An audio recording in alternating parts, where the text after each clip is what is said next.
परम कल्याण जो है, परम कल्याण के लिए शरीर त्यागना यह पाप नहीं है, लेकिन छोटी छोटी बातों के लिए शरीर को त्याग करने का विचार यह महत पाप है, खास तौर से आत्महत्या करने का विचार। हमारे यहाँ जब दीक्षा दी जाती है तो एक प्रश्न पूछा जाता है, तुम्हारे मन में कभी आत्महत्या का विचार आया था क्या? अगर आया था तो किन परिस्थितियों में आया था, क्यों आया था, उसका कारण बताओ। क्योंकि आत्महत्या जो है, शरीर को नष्ट करना, यह अपने को अधम योनि में ले जाने का मार्ग है। नरक जाने के 3 द्वार हैं, काम क्रोध लोभ, त्रिविधम नरका सेदम द्वारम नाशनम आत्मनः। आत्मा के नाश का द्वार कौन करता है? काम क्रोध और लोभ। काम का अर्थ है कि हमारे मन में असीमित इच्छाएं हैं, मन में बहुत सारी प्लानिंग है भोगने की। क्रोध है, नहीं पूरा होता तो क्रोध आता है, इसके ऊपर क्रोध, उसके ऊपर क्रोध, लोगों के ऊपर क्रोध, परिस्थितियों के ऊपर क्रोध। यह क्रोध भी नरक में ले जाता है। भगवान कहते हैं 3 नरक के द्वार हैं, त्रिविधम नरका सेदम द्वारम नाशनम आत्मनः तस्माद एतम त्रयम त्यजेत। इसलिए इनका त्याग कर देना चाहिए।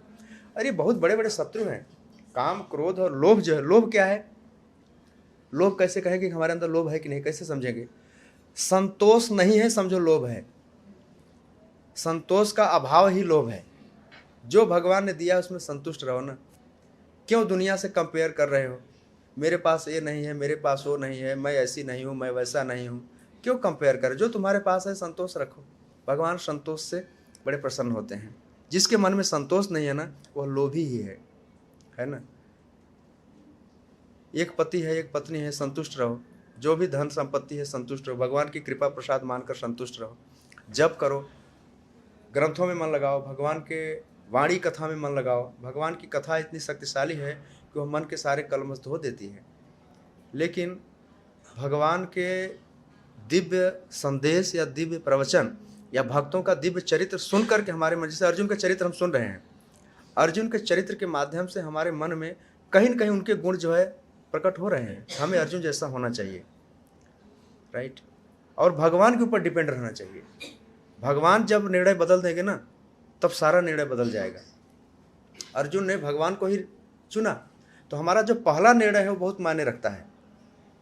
फर्स्ट डिसीजन लाइफ में अर्जुन ने क्या डिसीजन लिया कि भगवान ही हमारा निर्णय है। जब भगवान निर्णय ले लेंगे तब सारा निर्णय बदल जाएगा, और भगवान को छोड़ करके हम निर्णय लेंगे सब उल्टा पड़ जाएगा।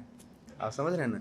इसलिए हमें भगवान के संदेश को, उनके भक्तों की वाणी को कभी भी, कैसे भी परिस्थितियाँ आए, ध्यान रखिए अर्जुन जैसी परिस्थिति हमारे जीवन में नहीं है कि हमारे घर के लोग ही सामने खड़े हैं, उनके साथ हमको राइफलबाजी करनी है। ऐसी हालत किसी के जीवन में नहीं है। थोड़ी बहुत समस्याएं हैं, यहाँ वहाँ है, मिसअंडरस्टैंडिंग की बातें हैं, उनको आसानी से हैंडल किया जा सकता है। इसीलिए प्रभुपाद जी कहते थे कि अगर लोग भगवत गीता को ठीक से समझ लें, इसके सिद्धांतों को समझ लें, तो समाज की बहुत सारी समस्याएं हल हो जाएंगी। क्यों? क्योंकि लोग सतोगुणी हो जाएंगे, रजोगुण कम हो जाएगा, काम क्रोध लोभ कम हो जाएगा। बाकी सारी समस्याएं क्यों है? इसीलिए तो है, काम भरा है, क्रोध भरा है, लोभ भरा है। मेरी बात नहीं मानी, उसने मुझे धोखा दिया, इसने धोखा दिया, देख लेंगे तुमको, यहाँ देख लेंगे, वहाँ देख लेंगे। सब काम क्रोध लोभ के ही विभिन्न प्रकार हैं जो समाज में से प्रकट होते हैं, राइट। तो अगर 1% लोग भी समाज में भक्त बन जाएं तो समाज का जो आसुरी चेहरा है वो बदल जाएगा, डिमोनियक फेस जो है बदल जाएगा, आसुरी प्रवृत्तियाँ समाप्त हो जाएंगी, और परिवार जो है स्वर्ग और वैकुंठ जैसा हो जाएगा। ये और प्रभुपाद यही चाहते थे।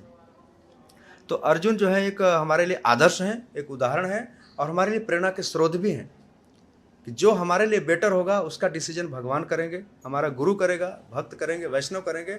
खुद से कोई डिसीजन बहुत ज़्यादा नहीं लेना है। खुद से डिसीजन लेने वाले लोग अंत में पछताते ही हैं। और यह आज की कोई बात नहीं है, सृष्टि के प्रारंभ से ऐसा देखा गया है। पर आजकल लोगों का क्या है ना, अपने दिमाग पर ज़्यादा भरोसा है।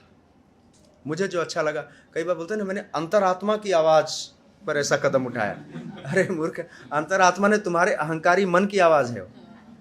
तो बड़ा सूक्ष्म अंतर है। अंतरात्मा की आवाज़ में और अहंकारी मन में बड़ा फर्क है।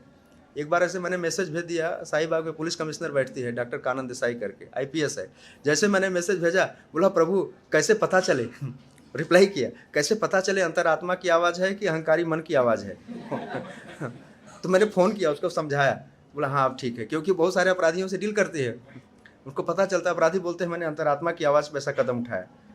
नहीं, अंतरात्मा की आवाज़ जो होती है ना, किसी का बुरा नहीं करती, यह पहला लक्षण है। अंतरात्मा की आवाज़ सुन करके कोई कदम उठाएगा ना, किसी का नुकसान नहीं करेगी, अपना तो बात ही छोड़ो। और अहंकारी मन की आवाज़ रहेगी ना, अपना भी नुकसान करेगी, सामने वाले का भी नुकसान करेगी। यह भेद है।